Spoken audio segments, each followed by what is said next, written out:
Steve Myers. Weather with Storm Surge 7 Chief Meteorologist Steve Kirsch. Welcome to Pro News 7 Daybreak. 6 o'clock on your Tuesday morning. Good morning, everybody. We've got a great show for you this morning. Of course, all the latest news. Yep. And we're going to wake up with Jacob. He's over at Aardvark Automotive teaching us some of the basics. Now, I'm taking notes and paying attention because the Colonel is always constantly disappointed in my car knowledge. Whoops. And my ability to hold on to things. If that's how I hold on to scripts, imagine my driving. So we need to pay attention this morning, see what he's up to.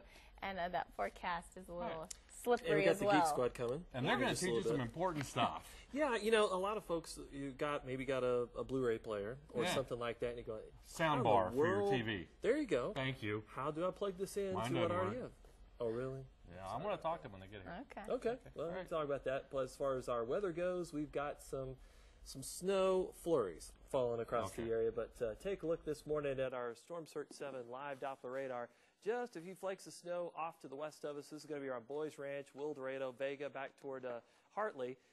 Heavier rainfall, and you notice the lightning strikes down around Dallas. They've got sleet and snow falling in the thunder snow, thunder sleet. Well, not that active around here, but check out our out-the-door forecast. 15 this morning, few flakes of snow flying by. 28 by lunchtime, 32 for high today. We'll be optimistic and say we'll finally make it to freezing for the first time since Saturday afternoon. But then again, we might not. We'll wait and see. More weather come up here in just a few more minutes. Stephen Meredith. Steve, thanks. 6:02. President Obama is now looking over recommendations made by Vice President Joe Biden's gun task force. Those recommendations haven't been made public yet, but he is expected to present them in the next few days. The president says he expects Congress to set aside politics and focus on common sense steps that can make a difference. Now, in a news conference yesterday, the president said some gun control measures will need legislative approval, but he is confident that there are some gun control steps that he can take without Congress. We'll have more on this story a little bit later for you this morning as well. The White House has responded to a petition to allow Texas to secede by saying the founding fathers who created the Union did not provide a right to walk away from it. More than 125,000 people signed the petition created after President Obama's re-election. Now, the White House has promised it will respond to any petition that gets more than 25,000 signatures within 30 days. So far, the #1 petition is the United States should build a Death Star. Just so you know. That's had the most signatures of any petition yet. But if it gets enough signatures, they will address it, which the White House has already done. All right. City commissioners are set to meet this afternoon, and among the items up for discussion, public transportation. Commissioners are asking TxDOT to make the city an eligible recipient for federal funds to help boost our current transit system. That meeting begins at 1:30 in City Hall. Meantime, an Amarillo man accused of attacking his ex-girlfriend at their apartment. He's dead this morning after a struggle with her current boyfriend. Now, this all happened on Sunday in the 600 block of South Bolton. It's a strange story. Police were called to an apartment there in reference to a burglary with intent to commit assault. Now, a woman living there said her ex-boyfriend entered the residence without her permission and assaulted her. She said that her current boyfriend, who also lives there, defended her with a weapon. When officers arrived, they found 37-year-old Christopher Mooney lying on the front driveway with wounds to his upper body. He was pronounced dead at the scene. So far, no charges have been filed in that case. But charges have been filed against the Midland woman in connection with an officer-involved shooting at the Holiday Inn near I-40 in Ross over the weekend. Police say 20-year-old Natasha Brianna Ramirez has been booked into the Potter County Jail on charges of aggravated assault with a deadly weapon on a peace officer and an unauthorized use of a motor vehicle. Authorities say they stopped a black vehicle on the west side of the motel and had the male suspect in custody when his girlfriend allegedly stole one of the Holiday Inn vans that was left running. She began to circle around, hitting a patrol car, a gas meter, and another vehicle in the motel's parking lot. That's when she headed toward an officer, fearing that she would hit him. He fired shots to stop the van. We'll, of course, keep you up to date. Poor APD has been really busy in this new year. So has Chief Meteorologist Steve Kirsch, because they've seen a little bit of every type of weather recently. The last few weeks have had just about everything short of earthquakes, Steve. Don't think we'll have fish. Research by the Biodiversity Research Institute found more than 82% of human hair samples from 8 countries exceeded typically safe levels of mercury by the EPA. Generally, it found people and marine ecosystems across the world are contaminated with mercury, and levels in people and fish regularly exceed those safe levels. The report is part of a study in collaboration with the Antitoxins Group. Something else we've been talking about for months, former President George H.W. Bush, well, he has finally left that Houston hospital where he has spent nearly 60 days recovering from an illness that began with a bronchitis-related cough. Good news there. The 88-year-old was released Monday from the Methodist Hospital. He was admitted back in November on the 23rd for treatment of complications resulting from bronchitis. He spent about a week there, and a month later went back for the same thing. Doctors said the most recent extended treatment was intended to avoid yet another hospital stay. Also, some pretty big celebrity news. Lance Armstrong has reportedly admitted to using performance-enhancing drugs to advance his cycling career. Now, citing unnamed sources, ABC News and USA Today are reporting that the former cyclist finally admitted to using steroids during an interview taping with Oprah Winfrey. Now, the interview was taped on Monday night in Armstrong's hometown of Austin. You can see Oprah as she touches down in the Capitol. For years, he has denied cheating while winning a record 7 Tour de France titles, but it was sort of projected that he would do this yesterday after he apologized in his home during a tour.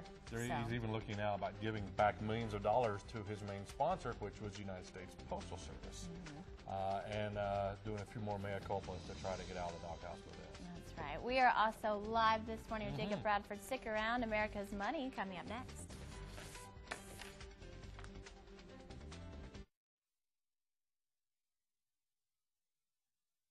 With Storm Surge 7 Chief Meteorologist Steve Kirsch.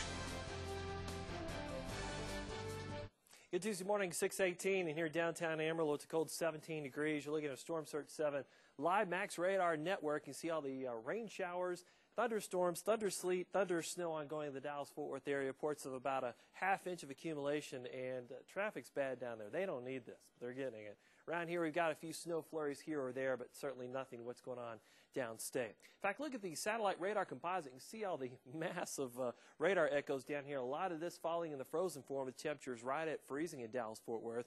But around here, just a few flurries flying by. Mostly cloudy skies, 15 degrees. And then for high temperature today, for a lucky 32. We're going to have to be lucky, though, for that to happen. And the rest of the region today, we're always the optimist here at Storm Surge 7. We'll go with high temperatures at or above freezing. If we make it, that'll be the first time since Saturday afternoon we've seen temperatures at 32 degrees. And 7-day forecast brought to you by 1-800-PLUMBER. 38 Friday tomorrow, 50 on Friday. Hey, there's something to look forward to, we hope. Some of those, you know, some folks out there love the cold weather. I know Lisa Schmidt particularly enjoys it. I was a sucker yesterday and wore long johns and sweater. I mean, I'm cold. It has been cold. It's the season for it, so. It is. We unfortunately, always try to provide you with good news. We have some bad news this morning about kind of a long-standing figure at ESPN. This, of course, is Stuart Scott. He's been around for a long time. He tweeted yesterday that his cancer has returned. He had a really strange form of cancer. He had a emergency appendectomy in 2011. They found cancer in his appendix that they were taking out, and then doing some exploratory surgery found he had some cancer in his small intestine. Well, apparently it's back. He's going to be off air for a little bit, undergoing chemotherapy. You know, we talk a lot about Robin Roberts, and so now apparently have another member of the media that's pretty popular that's going to be fighting cancer as well publicly. So certainly best wishes to him. It's you know, it's just amazing. It seems so prevalent. But unfortunately, it's affected another member of the media. Also, something a little bit lighthearted, but not great news. Kelly Hildebrandt and Kelly Hildebrandt have split. They have the same name. Met on Facebook. She's from Florida. He's from our great state of Texas. And apparently, the same name just doesn't mean you're aptly made for marriage. Compatible. No, they were 20. They got married kind of young, but they have split. So the Kelly Hildebrandt, long-standing marriage is gone by the wayside. Well, sorry about that. I hate to be a bearer of bad news. I know, you're just killing me this morning. Well, we got a lot more coming up in the show. You'll want to stick around because we're going to wake up with Jacob at Aardvark Automotive. We'll be right back.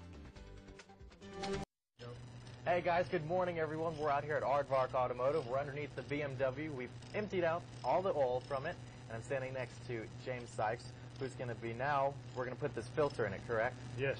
Okay, so let's go ahead and get that filter in there.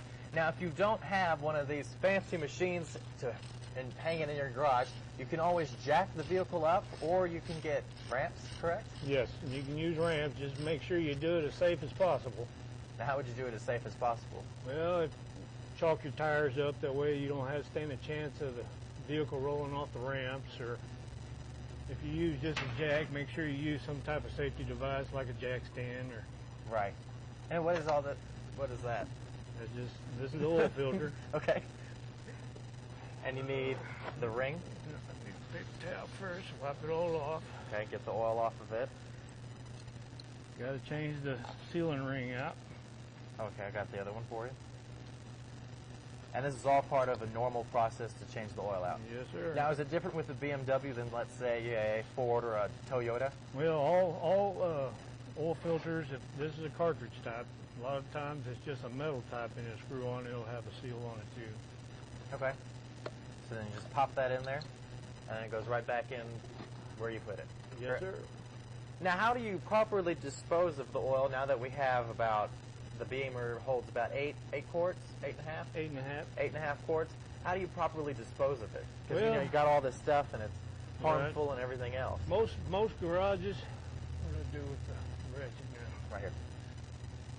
Most garages will have a container out back that they store the oil in, but if you do it at your house, you can take your oil to like O'Reilly's. They'll take it and won't charge you anything for it. And don't they recycle it, correct? Yeah, they recycle it. So oil is recyclable. Well, Yes. the oil that's in here. Yes, sir. Okay, so now we're going to take this out. I got your wires and all. Okay. And then once we're out of here, now what? We'll let the car down. Do you want me to do it? Yeah, if you want to, go ahead. I'd like to lower it. I got to be somewhat useful. Just pull this back. Pull this back? Yep. All right. Now, let's talk a little bit about oil differences. Because there's synthetic oil and then there's conventional. What's the difference between, like, synthetic? Well, synthetic oil is going to be used in vehicles like this or vehicles that have turbos on them. If you put conventional oil in a car that was made for synthetic, like one with a turbo, then the heat from that turbo will sear the oil down where it's too thin for the motor to operate. And then you got the tester. All right. Well, when we come back, we're going to be putting it, we've got the car lowered down, and we're going to be putting oil into it now to get it ready to be driven. So be sure to keep watching Daybreak. Steve and Meredith, back to you guys. I'm just so confused. I know. I was kind of wondering about the synthetic oil because I've gone to a couple places to change my oil, and they said if you didn't start with synthetic in your car, it's not a good thing to switch over. But a lot of the newer cars use a synthetic because it doesn't, I guess it works better at a lower temperature and it's better for your engine. All right, well, stick around. Let's take a look at the quiz question, see if this won't be confusing for you. We can get you a coffee. Which civil rights leader was born on this day way back in 1929? All right, stick around. That number, 373-1787. We'll be right back.